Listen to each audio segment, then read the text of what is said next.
Alright, in this video we're going to talk about three types of equations. The first one that we're going to talk about is the conditional equation.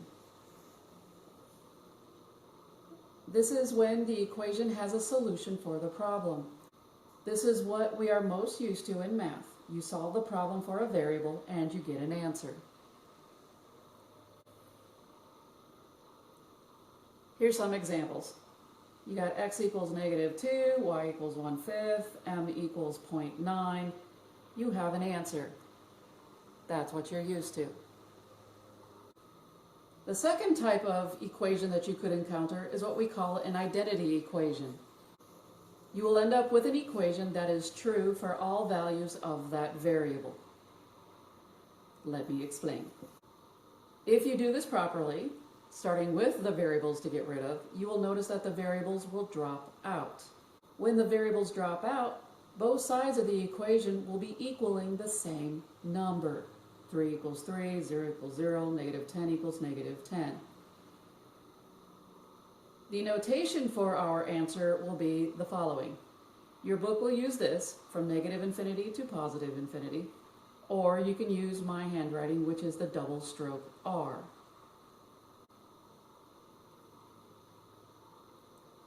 One more time, some examples of the type of answers that you're going to get are 5 equals 5, -3 equals -3, 1 equals 1. Same number on both sides, the variable dropped out. The next type of equation is called a contradiction equation. We will end up with an equation that will be false. We will end up with an equation where one number will equal a different number on the other side of the equation. If you deal with your variables, the variables will drop out, just like the identity.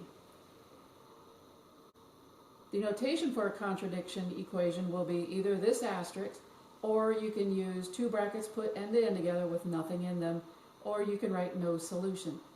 Use either one of these, I don't really care. I believe your book will use this one. I use this one, but you can say no solution. You don't have to use all three, just use one of them. Here's an example of what would happen if you have a contradiction. 0 equals 2, 4 equals -1, 6 equals 5. Both numbers are not the same. This is false. This is a contradiction. So let's talk about these problems that you're going to encounter.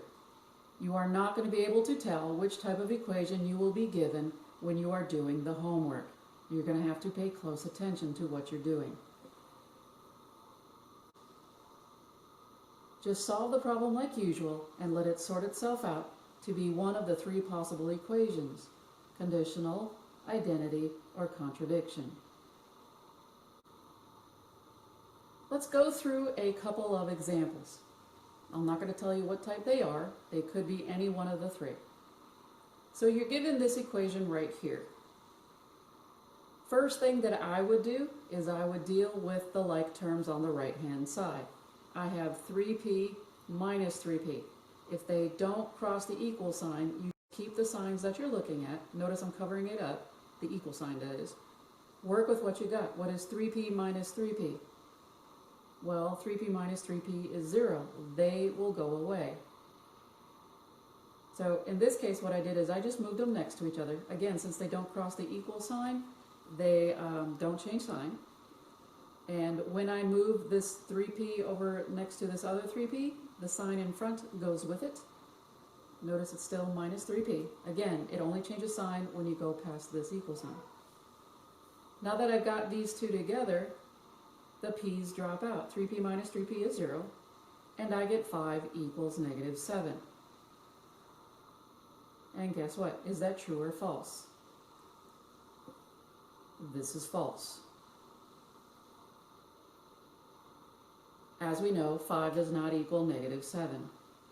This is a contradiction. No number will ever make this true for this problem. So this problem will always be false no matter what number you choose. The notation we're going to use is you can use the asterisk or you can use the empty brackets. Again, this is the one that the book will use. New example, I have -1, that's basically what that's saying. That's a -1 times the quantity r plus 7 minus 9 equals -1. Again, there is a number there if you don't see it. Times the quantity r plus 2. First thing I'm going to do is distribute the -1 to everybody. When I distribute, my signs will change. Every sign on the inside of those parentheses, that is. So I have -r minus 7 minus 9 on the left-hand side. Doing the distribution on the right-hand side, I got -1 times r is -r minus 2. -1 times 2. From here, I'm going to add my -7 and my -9. That gives me a -16. There's nothing on the left more to do. There's nothing more on the right to do.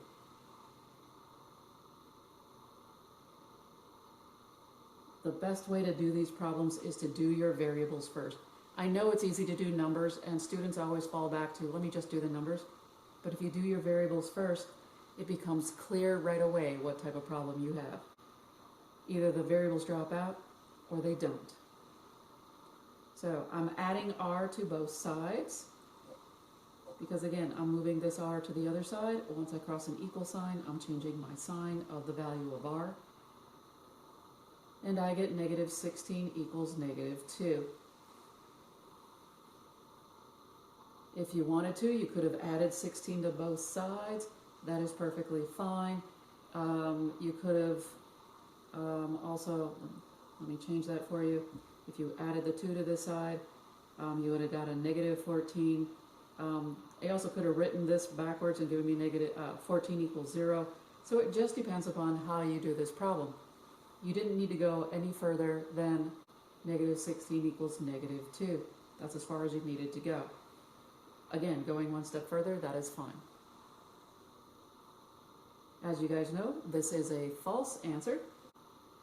And again, it is false because we got -16 equals -2, or 14 equals 0, or -14 equals 0, or however it is that you wrote your answer. The type of problem we got is a contradiction. Notice I am setting this up in such a way that, guess what? Something like this is what I'm going to be asking for on the day of the exam. What is your answer? What is the type of problem that you have? And what is my notation? Using either one of these, or you could say no solution to a false problem. This is what I'm going to be asking on the exam. What's your answer? The type of problem you got? And the notation of that answer. New example. 4 times the quantity d plus 3 minus d is equal to 3 times the quantity 4 plus d. As you can tell, I took the 4 times the d and the 4 times the 3. I simply distributed on the left, and I'm going to do the same thing on the right. That's how I get the 12 plus 3d on the right side. Notice on the left-hand side, I do have like terms. I have -1d and I have 4d. I am not crossing the equal sign, so therefore I can rewrite this. I just moved my -1d over to and behind the 4d. That gives me 4d minus d plus 12. Again, the signs don't change because I didn't cross the equal sign. I'm just putting my like terms together. 4d minus 1d is 3d. So I have 3d plus 12 equals 12 plus 3d. If you see it, that's fine. Notice that I rearranged it because if this is 3d plus 12, I put the variable first. That's fine. Again, if you see it, that's great. You could stop here. Could you also subtract 3 on both sides? The answer is yes. You could subtract 3d on both sides. And if you notice, 3d minus 3d is 0. This would go away. Same thing on this side. 3d minus 3d, this is 0. This would go away. However, please understand, could you have stopped here at 3d plus 12? Is that the same thing on the other side, 3d plus 12? Yes. You can stop here because both sides are equal. I'm not going to stop you from doing that. You can go ahead and stop there.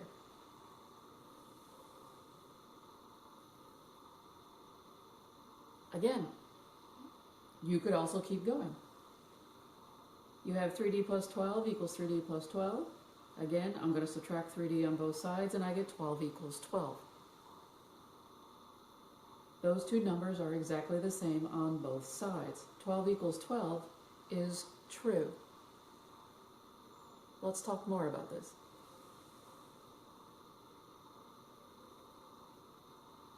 One of your answers could be 3D plus 12 equals 3D plus 12. Another answer could be 12 equals 12. Or you can also give me 0 equals 0 if you decided to subtract 12 on both sides. There's many answers, but it'll turn out to be the same number on both sides. The type of equation, because it is true, is the identity type equation. As far as notation is concerned, you can use the set of real numbers, or you can use what they have in the back of the book, which is from negative infinity to positive infinity in parentheses. Again, I am asking for all three of these on the exam. I have a new problem. 5 times the quantity m plus 3 is equal to 2 times the quantity 2m plus 10 minus 2 plus m. First thing I'm going to do is distribute my 5 over on the left-hand side. I have 5m plus 15 and 4m plus 20 when it's all said and done. So all I did from the previous step to this step is I multiplied 5 times 3 and 2 times 20. I do have like terms on the left, so I'm going to combine those. Over here, these two are together, so I'm just going to move this plus 1m next to the 4m. Again, when I start moving stuff, I'm never crossing the equal sign. These signs don't change, just shuffling these around. On this side, I have 5m plus 18. Again, that's from the 15 plus 3. 4m plus 1m is 5m. 20 minus 2 gives me 18. You can stop here because both sides are equal. If you see it, that's great. Or you can keep going and try to solve it. Because sometimes when you're doing the homework to do it, and sometimes you just don't see what's in front of you. And that's okay. So if you were at 5m plus 18 equals 5m plus 18, I myself would do the variables first.